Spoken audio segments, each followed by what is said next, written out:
اعوذ باللہ من الشیطان الرجیم بسم اللہ الرحمن الرحیم فلما نسوا ما ذکروا بہ، جب انہوں نے نظر انداز کر دیا، بھلا دیا، جو ہماری تذکیر آئی تھی، نصیحت آئی تھی، یاد دہانی آئی تھی، واعظ آیا تھا، اسے بھول گئے اور اس کو بھلا دیا۔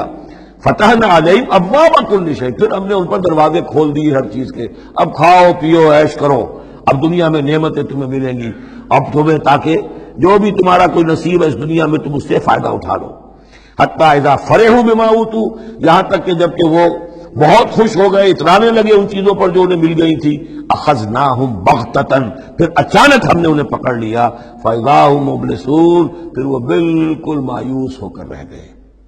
فقطع دابر القوم الذین ظلموا، اور پھر جڑ کاٹ دی گئی اس قوم کی جس نے ظلم اور شرک اور کفر کی روش اختیار کی تھی۔ والحمدللہ رب العالمین، اور کل شکر اور کل حمد اور کل تعریف تو اللہ ہی کے لیے ہے جو تمام جہانوں کا پروردگار ہے۔ قل ارأیتم ان اخذ اللہ سمعکم وابصارکم وختم علی قلوبکم، اے نبی ان سے پوچھئے، ذرا غور کیا تم نے کبھی، اگر اللہ تمہاری آنکھیں اور تمہارے کان اگر چھین کر لے جائے سماعت اور بصارت، اور تمہارے دلوں پر مہر کر دے، من الہ غیر اللہ یاتیکم بہ، اللہ کے سوا کون سا الہ ہے جو دوبارہ تمہیں یہ ساری صلاحیتیں لے کر دے دے گا۔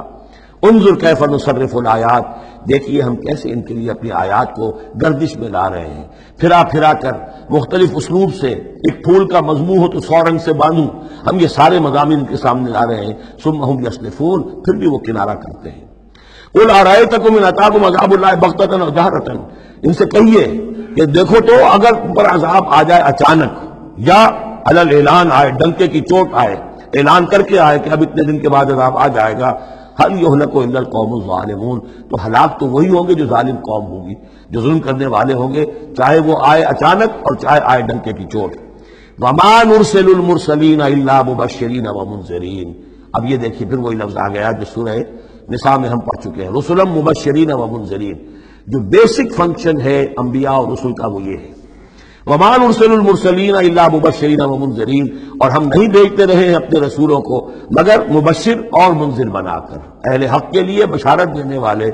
اور اہل باطل کے لیے خبردار کرنے والے۔ فمن آمن واصلح فلا خوف علیہم ولا هم يحزنون، تو جو ایمان لے آئے اور جنہوں نے اپنی اصلاح کر لی ان پر نہ کوئی خوف ہے اور نہ وہ حزن سے دوچار ہوں گے۔ والذین کذبوا بآیاتنا، اور وہ لوگ کہ جنہوں نے ہماری آیات کو جھٹلایا، یمسهم العذاب بما كانوا يفسقون، ان کے اوپر عذاب مسلط ہو کر رہے گا ان کی نافرمانی کے باعث۔